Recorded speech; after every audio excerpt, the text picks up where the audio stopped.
Imagine being completely alone in the wilderness, where every sound feels louder and every shadow seems to creep closer. That's exactly what happened to me during a camping trip in 2020. What started as a peaceful getaway turned into the most terrifying night of my life. I was camping at Rocky Mountain National Park, far from civilization, hoping to clear my head. With the world on lockdown, I thought the stillness of the forest would be the perfect escape. After setting up my tent and soaking in the quiet, I finally started to relax, until my phone buzzed. It was a text from an unknown number. "How's the camping going?" I brushed it off, thinking maybe it was a friend playing a prank.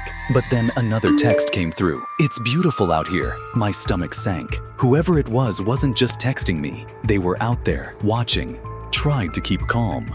But when the next message came, "I see why you picked this spot," I couldn't ignore the growing sense of dread. My mind raced, trying to figure out who it could be.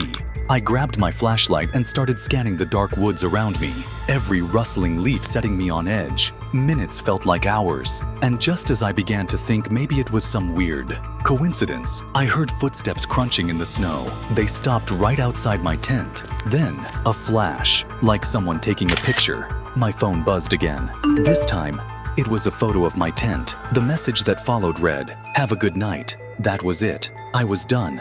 Adrenaline kicked in, and I grabbed my gun.